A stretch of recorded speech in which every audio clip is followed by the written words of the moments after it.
So great to have you here. This is a joint event hosted by the UN Global Disability Fund, the International Disability Alliance, and generously sponsored by the Australian Department for Foreign Affairs and Trade. Today, we are gathering to highlight a critical truth.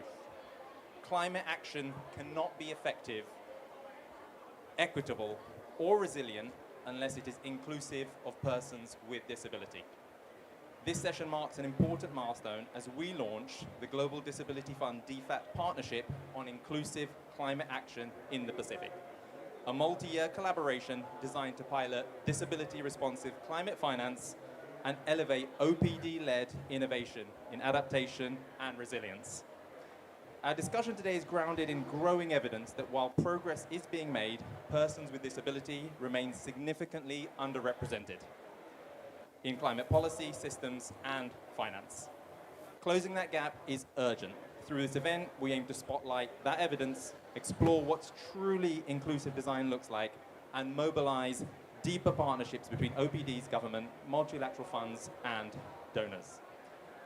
Before we get started, I'm delighted to announce that the first ever GDF call for proposals on inclusive climate action at national level will be announced on December the 10th, and the QR code will give more access to the website with information on that.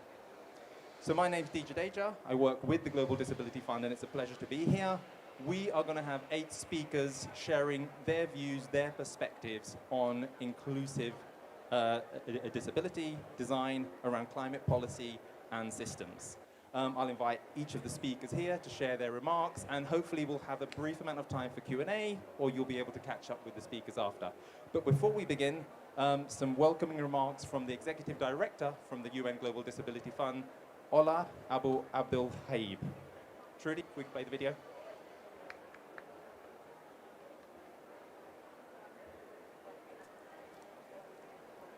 Distinguished delegates, colleagues, and friends. My name is Ola Abu Ghaib, and I'm the Director for the Global Disability Fund Secretariat.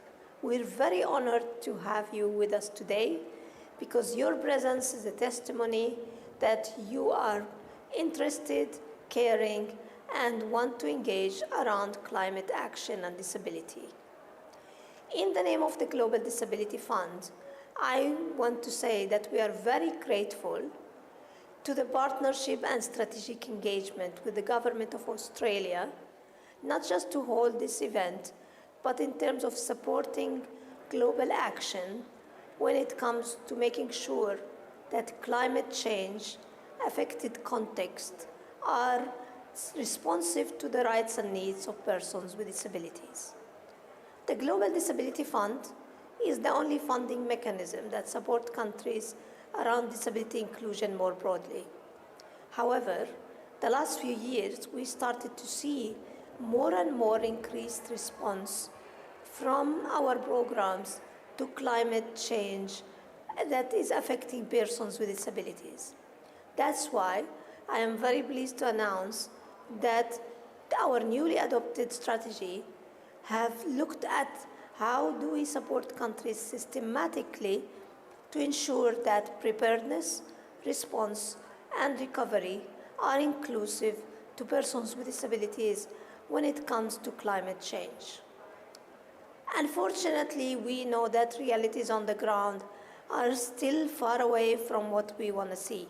However, we believe with the right partnership approaches, the right funding, the right support to countries, realities can change.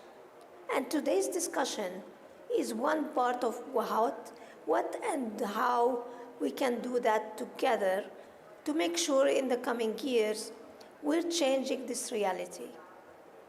Our colleagues with you today will share more what the fund will be doing systematically on addressing that. But we look to engage next year at COP31 to report more in details what are we looking at and what has been achieved so far in the countries that we will start to roll out programs in. Again, I want to thank you so much for being there. Unfortunately, I couldn't be there in person, but I wish you all the best to the discussions, and I thank again the Government of Australia for our continued collaboration and strategic partnership. Thank you. Thank you. And with that, it's a pleasure to welcome Sophie Davis to the stage, the Australian ambassador to Brazil.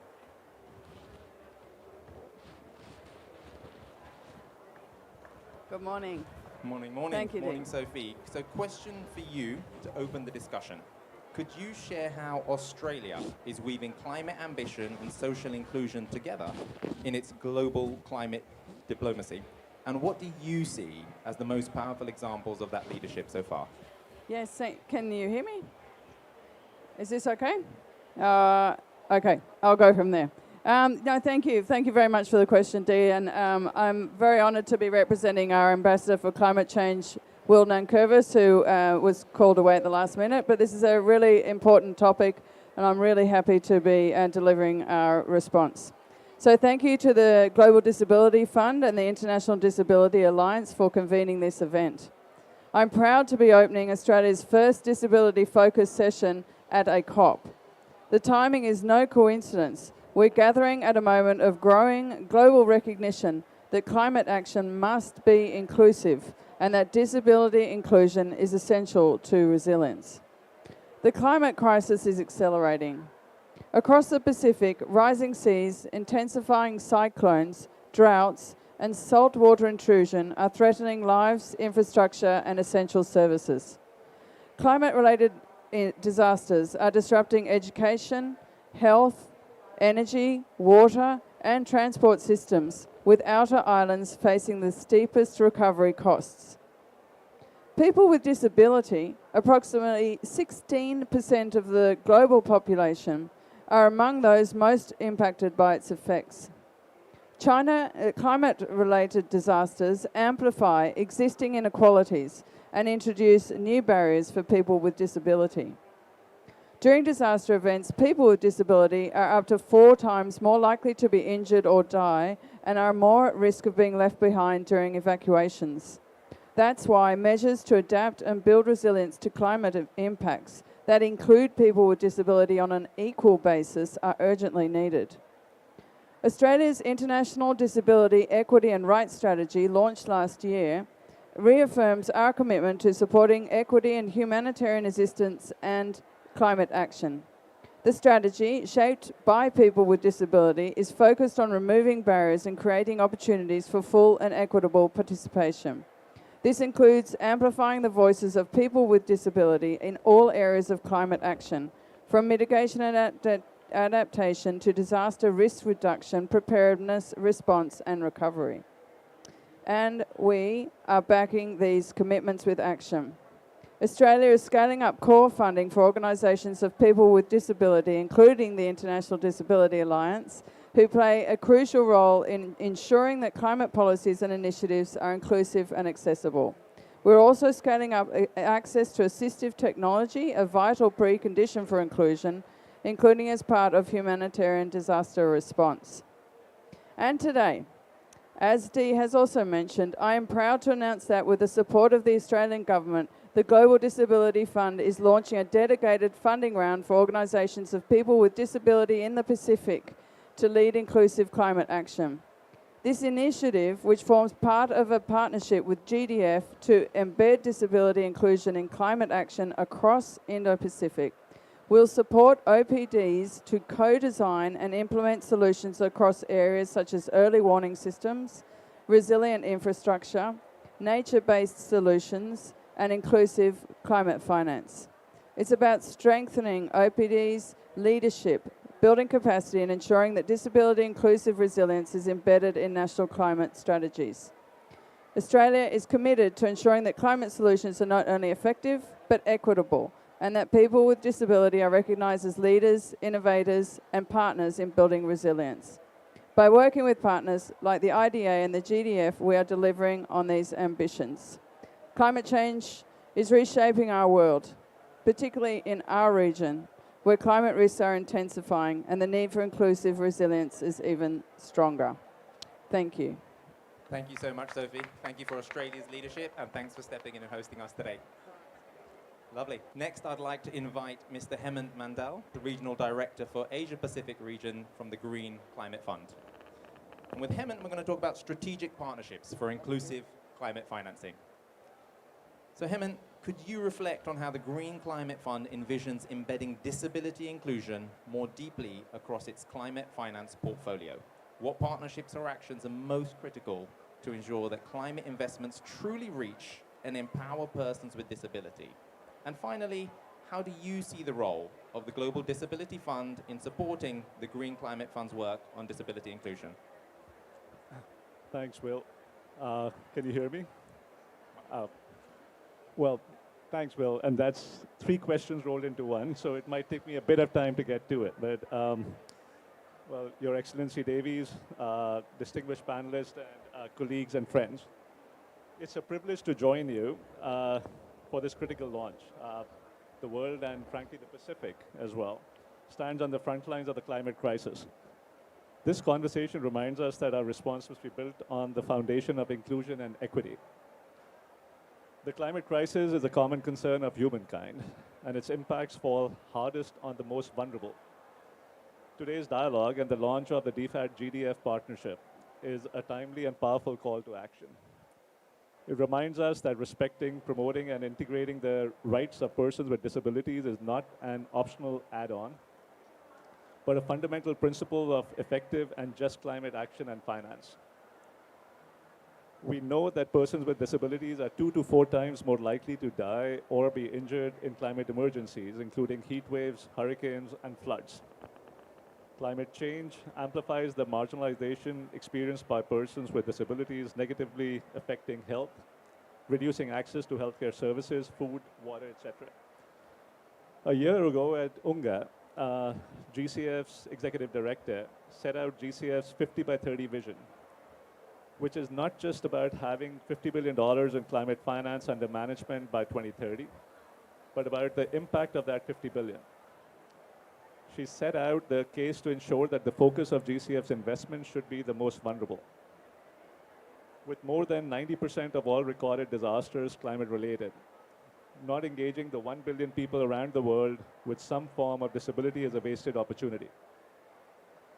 It is a failure to not draw upon the expertise and experience of a community that has developed resilience and coping strategies to manage and overcome such marginalization. Disability inclusion is also a fundamental issue of human rights to protect one of our more vulnerable communities in this area of escalating climate risk. The Sendai framework for disaster risk reduction states clearly that an inclusive, accessible, all of society approach to protecting lives, livelihoods, and community well-being is an investment, not a cost. So your question about how is the Green Climate Fund rising to this important challenge and indeed opportunity? About GCF, a little bit of a plug. GCF's portfolio has grown to $19.3 billion so far, with more than 300 projects in over 130 countries. GCF is the financial centerpiece of the UN Framework Convention on Climate Change and the Paris Agreement. GCF is committed to ensuring that its projects promote social inclusion and address the needs of vulnerable populations, including persons with disabilities. The fund does this via a mix of approaches, including inclusive project design, including through locally led climate action, investing in improving accessibility of infrastructure and services, training and capacity building of persons with disabilities, engagement with organizations representing persons with disabilities, policy advocacy at events such as this. Well, allow me to highlight 2 strategic avenues from the above list. Our foundational policies, our comprehensive sustainability and inclusion policy suite, which includes our environmental and social policy and safeguards, indigenous peoples, and our updated gender policy, mandates that all GCF-funded activities manage risk and impacts through meaningful, inclusive consultation. This ensures that we actively consider the particular situations of vulnerable groups, including persons with disabilities, throughout the project lifecycle. Championing locally led climate action. Disability inclusion is central to our efforts to devolve decision-making and finance to the local level. Our new LLCF framework and guidance launched here at COP30 is built on 3 pillars: devolved decision-making, local ownership, and building sustainable local capacity. Persons with disabilities, often disproportionately exposed to climate risk, must be central agents in this locally led response, not passive beneficiaries. Let me be clear. Including the word 16% is not just a moral imperative. It is a strategic one. It unlocks innovation, enhances resilience, and ensures no one is left behind. The GCF is committed to being a full partner in this endeavor. We still need to improve how we are tracking impact on the ground, disaggregate results, and establish monitoring and evaluation frameworks that may speak to the impact of our financing and feedback lessons to us that will help us improve future projects. We will only benefit from GDF's expert guidance on this front in going forward. And we need to more specifically and deliberately with organizations representing persons with disabilities. Our strategic plan for 24-27 sets out an impact metric to ensure that we double the number of local, national organizations that can directly receive our funding. In actively pursuing disability-inclusive climate action, joining forces with GDF, complementing our expertise, eligibilities, and network of partners would help us achieve this goal early. If you are a country representative here today, I encourage you to take advantage of the $500 million readiness commitment GCF has made over this programming period. This is the world's biggest climate action capacity building initiative. We invite GDF, governments, donors, RAEs, and civil society to work with us to turn the promise of inclusive climate finance into tangible results for communities across the Pacific and beyond. And I hope together with you we can continue generating increased resilience and safety in years to come. Thank you. Wonderful. Thank you so much, Hemant. Thank you for those remarks, and great to hear about GCF's commitment to embedding disability inclusion in your investments. Thank you for joining us today.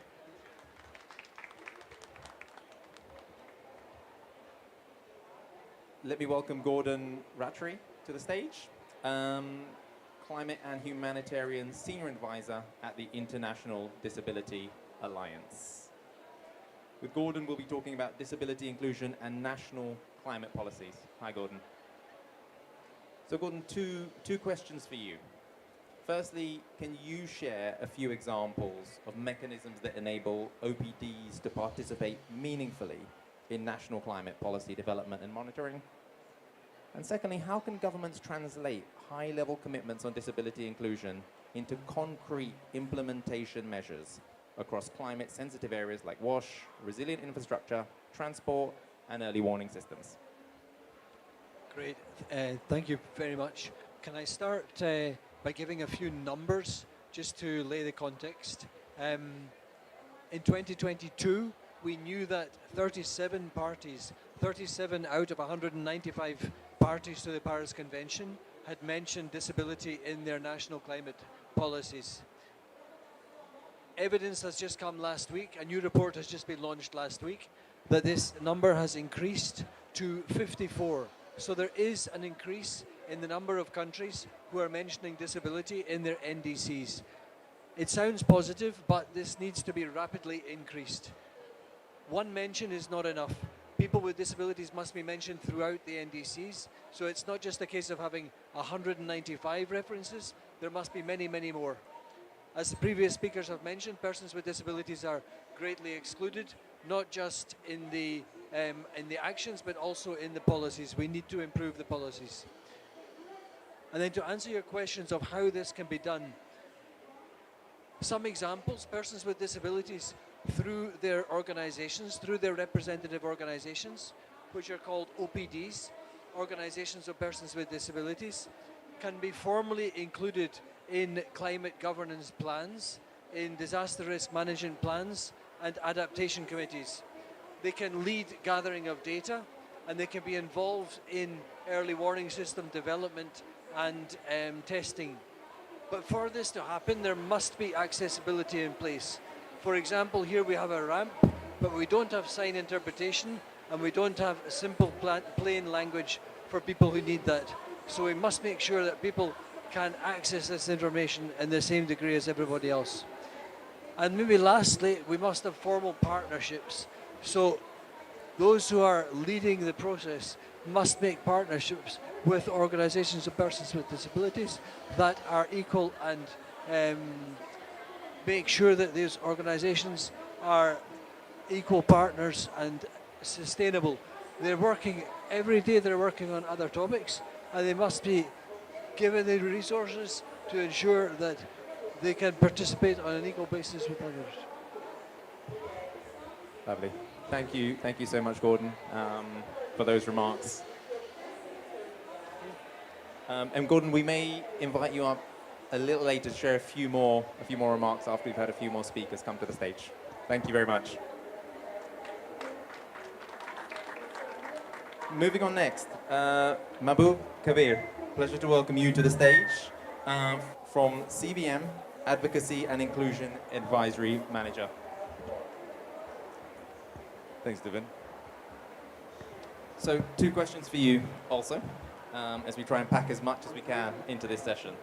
So firstly, how can practitioners use disability DAC markers alongside climate, gender, and DRR markers to design programs that reflect intersecting vulnerabilities rather than treating each marker as a separate compliance requirement?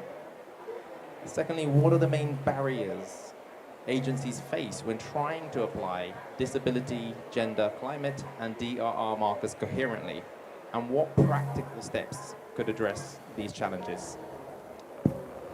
Thanks, Devin. Good morning. Keep the mic. Thanks, Devin. Good morning, Your Excellency, distinguished guests, colleagues, partners. Today, I want to address a critical gap in our global response to climate change, disaster risk reduction, and gender equality, and the inclusion of persons with disabilities in those. It's based on a just out report that was carried out focusing on the self-reporting data by 33 ODA member countries that is available. So most recent data would be available is from 2023, like you can't get data like most recent to that. So the main message that we find from that research is like disability inclusion is still missing in climate, DRR, and gender equality aid. In 2023, less than 1 in 5 related official development assistance, we call ODA, activities were reported as disability related, which is quite low. What are the key statistics we found before we get into the question that we got asked? It would be good to actually set the background of what we got from that report. It's like, so inclusion is like 20%.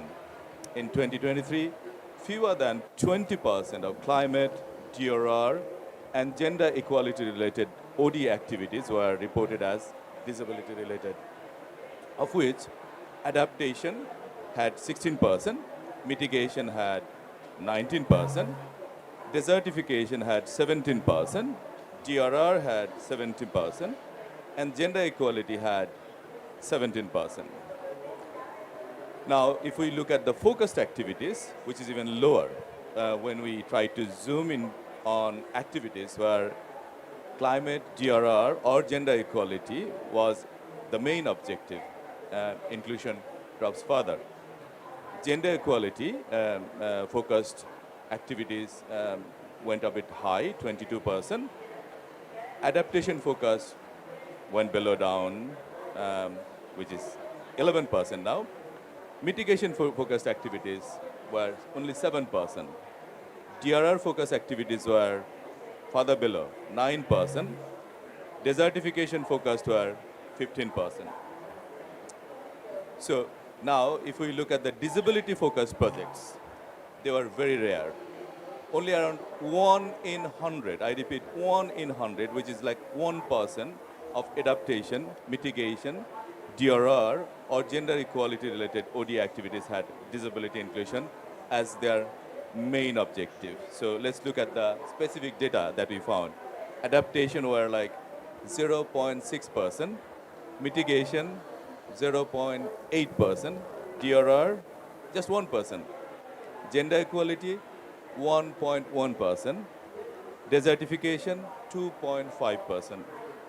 Now, if we look at ODA spending values that were even lower, for example, only 0.02% of DRR-related ODA spending was disability-focused. Progress is extremely slow. At the current pace, it would take until 2025, which will be another 33 years, for adaptation-related ODA to be fully disability inclusive. Until 2068, another 43 years for gender equality-related ODA to be fully disability inclusive. Now look at the country and sector gaps. In 2023, Philippines had 2% of DRR-related ODA activities that were disability-related. In agriculture sector, only 7% of adaptation-related ODA activities were disability-related. In private sector channel, only 5% of gender equality-related ODA were disability-related. So what does this data say to us? It reveals that, well, there's a systematic gap. Disability inclusion remains largely absent from climate DRR and gender equality aid, despite global commitments to leave no one behind and also countries' legal obligation to align their international development activities with Article 32 of UNCRPD. Persons with disabilities are still excluded from most adaptation mitigation efforts. This lack of integration undermines the effectiveness of climate DRR strategies, and it also perpetuates inequality, leaving over 1 billion population vulnerable to climate impacts. So now back to your question, how can we improve this? Well, the thing is, OECD DAC markers remain, the system allows multiple markers per activity. So practitioners can easily analyze overlaps such as climate adaptation plus disability plus gender. It's easy. The research evidence shows that intersectionality matters, of course. We talk about intersectionality a lot. Persons with disabilities face compounded risk in climate-fueled disasters and gender inequality. We also recommend twin-track approach, which has been popularized, mainstreamed almost.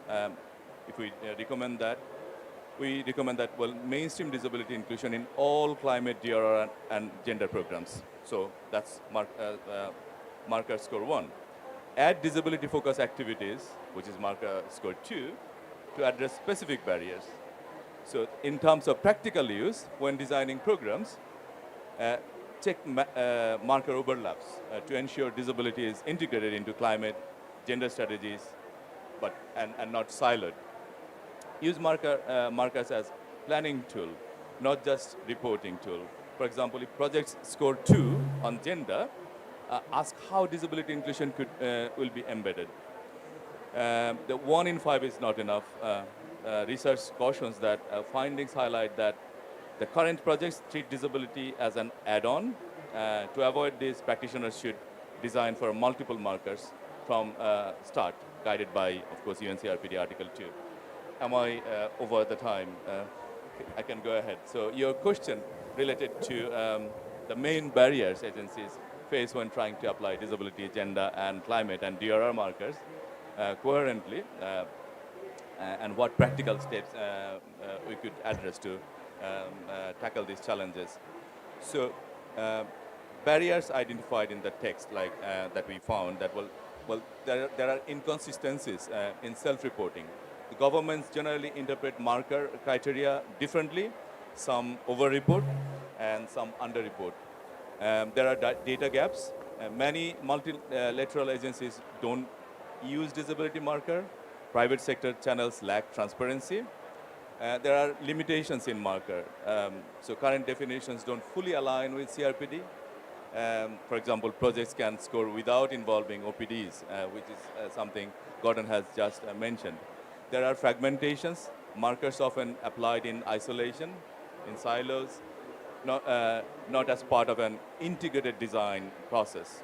There are issues of capacity and awareness. Disability inclusion is still seen as optional, not a core agenda. Also, there are these are practical steps that we might recommend. Strengthen disability DAC marker criteria to align with UNCRPD. Review accuracy of marker scores before reporting. Train staff, that's very crucial on intersectionality and marker use for program design, not just compliance, not just box ticking exercise. And scale up disability-focused activities as principal objective, alongside mainstreaming. Invest more on effective mainstreaming, improve monitoring, combine marker data with qualitative checks and OPD consultation, and advocate for multilateral adoption of the disability marker. These are some practical steps we could recommend. Thank you. Wonderful. Thank you. Thank you so much for sharing some really hard-hitting data points there, and hopefully some great takeaways for people. Thank you so much for joining us. Thank you so much. And now over to Rohini Kohli, Senior Technical Advisor, Climate Change, Adaptation Policy and Planning at the UNDP. Hi, Rohini. So, Rohini, two questions for you also. Are there any existing mechanisms or indicators that track progress on disability inclusive adaptation actions within NAPS? And also, how can NAPS better anticipate and the compound risks faced by people with disabilities during climate crisis? Good morning, everyone. It's a real pleasure to be with all of you today. And I'd like to begin by thanking the UN Disability Fund, the International Disability Alliance, and the partners at the Australian Pavilion for offering space at this important event. And just to say, what is my day job? My day job is to support countries on their national adaptation plans, the development of their nationally determined contributions, particularly on the adaptation side. And I think the subject of today's event is really critical. I'm also a member of the expert group for the GGA indicators. I think that's another area where the inclusion of people with disabilities is very important. But let's see how that list of indicators pans out at the end of this COP. Okay, so I think just to maybe a slightly long-winded answer to your question, but allow me. We know that because of the climate crisis, inequalities are deepening, and people with disabilities are already amongst those facing the highest risks because they have social and economic vulnerabilities. They're often left out, but they have a lot of agency as well. So it's kind of a two-sided.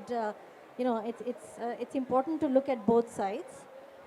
And also there are groups like women and girls with disabilities that face compounded risks, including higher exposure to violence and abuse during emergencies. So there are additional barriers that widen the inequality gap. So why does this disability inclusion matter? I think we heard a lot of statistics earlier. We also heard, I think, very clear recommendations from our panelists. But I think why does it matter? It's because persons with disabilities present 16% of the global population. And this share in some regions is even higher. I'm actually at this event because our team from the Arab states invited me. And in the Arab states region, this proportion we believe is even higher because of climate. It's not because of climate, it's because of conflicts and crises that are happening there. And we also know that climate-induced disasters are 2 to 4 times more likely to affect persons with disabilities. So the need for universal design, special accommodation, and voices remain largely absent from climate policy and adaptation planning. So for when there are early warning systems, these rely only on audio alerts. So if you have a hearing impairment, you're receiving no warning. When an evacuation route lacks accessibility features, wheelchair users cannot escape from danger. If recovery programs overlook the needs for assistive technologies such as prosthetics, mobility aids, screen readers, voice recognition software, people with disabilities cannot easily build their livelihoods or rebuild. There is no universally agreed mechanism or indicator framework to track disability inclusive actions within the national adaptation plans. UNDP has supported 42 of the 68 national adaptation plans submitted globally, including many of these from the least developed countries. There is some progress, but there are also a lot of gaps. The global goal on adaptation is providing guidance. Its language explicitly calls for human rights-based, inclusive and participatory approaches, including persons with disabilities, but the indicators are still being developed. And the disability-specific metrics are not defined. I think there is a major debate going on about the GGA. Let's see what comes out of it. But coming back to the adaptation plans, the national adaptation plans do have monitoring, evaluation, and learning frameworks, but they are not yet disaggregating by disability, and they're not measuring inclusion directly. But there are some examples, so it's not all bad. There's a lot that is already happening. We can build on it. For example, in the nationally determined contribution of Somalia, the NDC 3.0, which UNDP has supported, it's one of those good practices which is meaningfully integrating disability considerations, not only in the document but also in the process. It includes dedicated funding for disability-led resilience initiatives, accessible climate communication in multiple formats, and the requirements for disability-inclusive governance. They've recently launched their national adaptation plan yesterday at the UNFCCC, which we supported, and it builds on this with a rights-based intersectional approach that addresses conflict-induced disabilities, displacement, and accessible infrastructure. But if we go back and zoom out into the global level, there are significant gaps. Many national adaptation plans refer to persons with disabilities in passing, using outdated terminology without concrete measures, budgets, or data. They do provide entry points. So South Africa and Jordan both recognize disability amongst vulnerable groups, but yet the adaptation plans lack the specific actions or intersectional analysis, particularly of women with disability or displaced populations.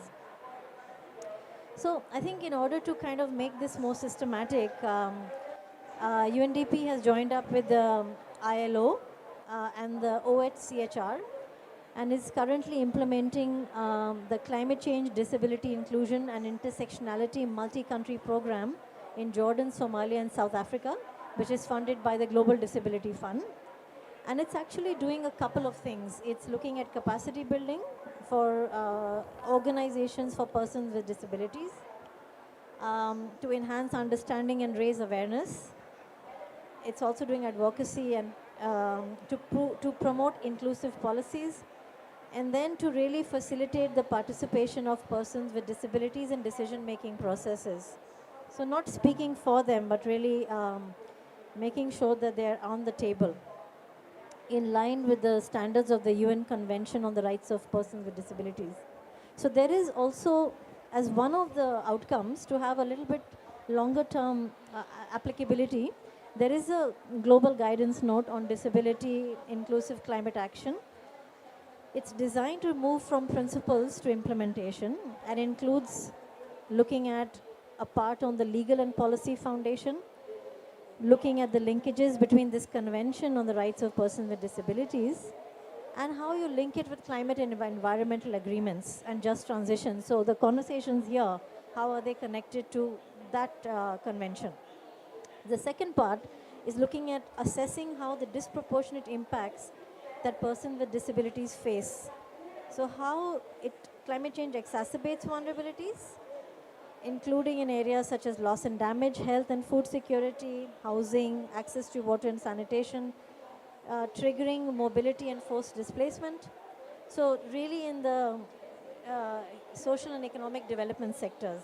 And the third part is looking at how do you really an actionable guidance on embedding disability inclusion in these NDCs, national adaptation plans, just transition, all these work streams which are being discussed here at the UNFCCC. And also in areas such as governance, finance, technology, and monitoring. And the last part is about tools and guidance for policymakers to track progress. So the guidance note, I think, provides a direction and, it will help maybe more applicability to really supporting the role of persons with this in policy setting climate action. I want to make sure I'm getting a sense of how I'm doing for time. Probably about another minute to go. Okay, all right, okay. So, so I think that the importance of these programs is to really have more longer term applicability, and that's where the guidance note comes. So it means governments would need to use it to review policies and legislations, but development partners have a big role, adjust programming and funding criteria, and for civil society organizations and persons with disabilities organizations, ensure accountability. So the pathway is clear. I think we still need to figure out how we're going to get there, but inclusive climate action requires us to embed disability considerations from the beginning, not as an add-on, but as a core part of planning, budgeting, policy, and monitoring. By centering this inclusion in our climate response, we can try and build systems that protect all people and uphold human rights for generations to come. So thank you for that. Wonderful. Thank you so much for your contributions, Rohini. Thanks for joining us. And we have one more speaker to welcome to the stage who has just arrived.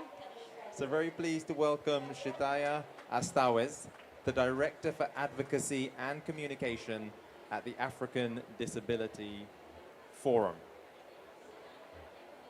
Welcome, Shitaya. We are competing with an increasingly animated session next to us. So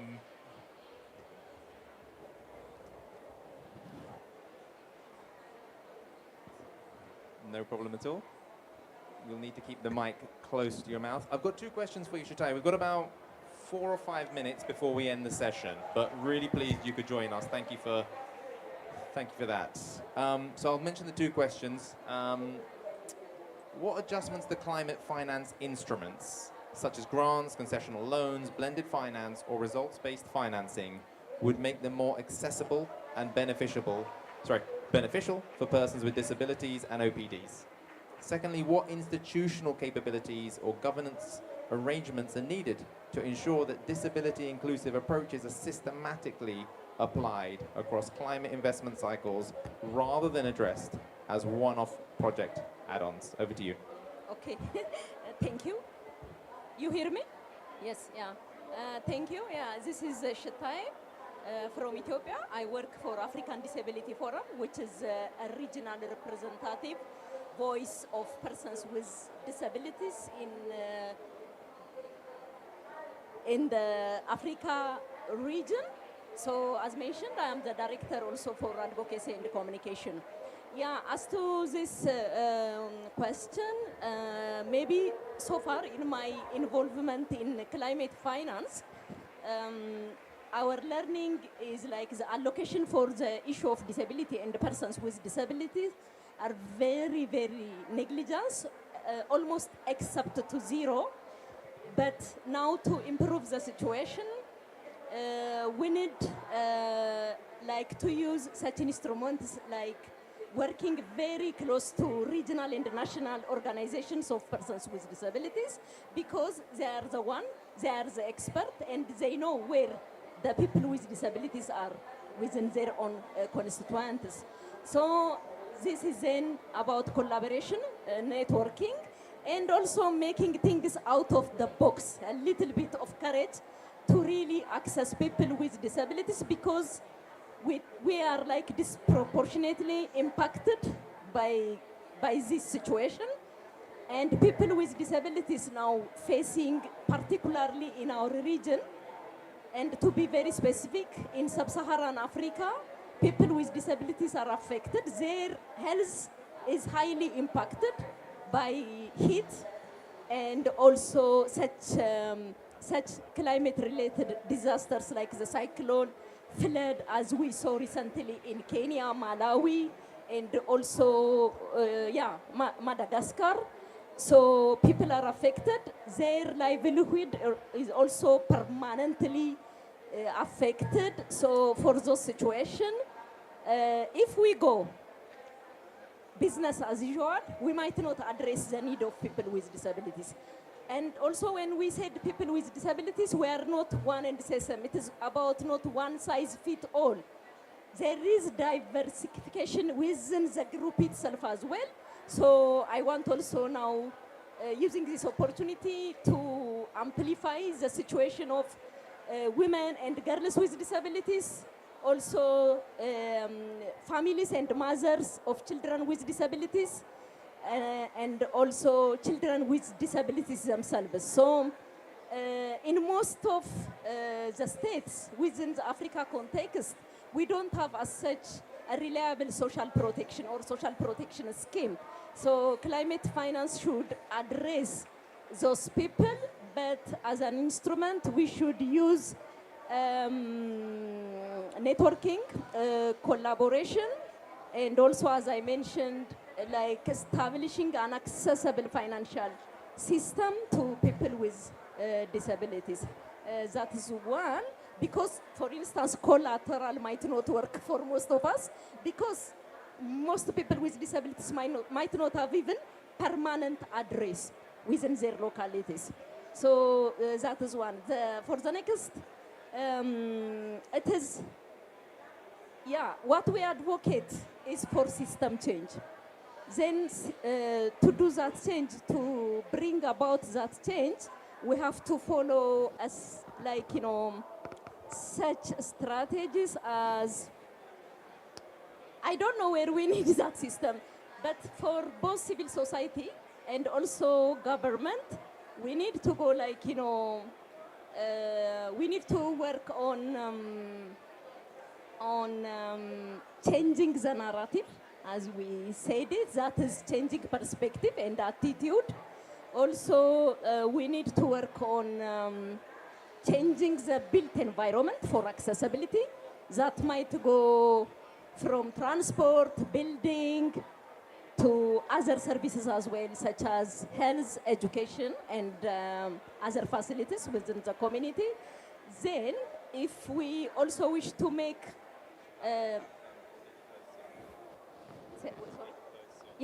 sustainability, then that will go with policy, improving and changing policy. So that's very much important, and assignment of focal person and all expert and consultation with organizations of persons with disabilities are also vital. Thank you. Thank you so much, Shataya. And look, a big thank you to all of our speakers today, a really distinguished group. And I please invite you all guests, please, to connect with them following the session. And let me just give a final reminder that we're excited to announce on the 10th of December, the Global Disability Fund will launch the global call for innovative solutions on inclusive climate action with DFAT. This is aimed at disability inclusive climate action in the Pacific. So go to the website to find out more. Thank you all for being so captive, and please do feel free to connect with some of our speakers. Thank you all. Bye-bye.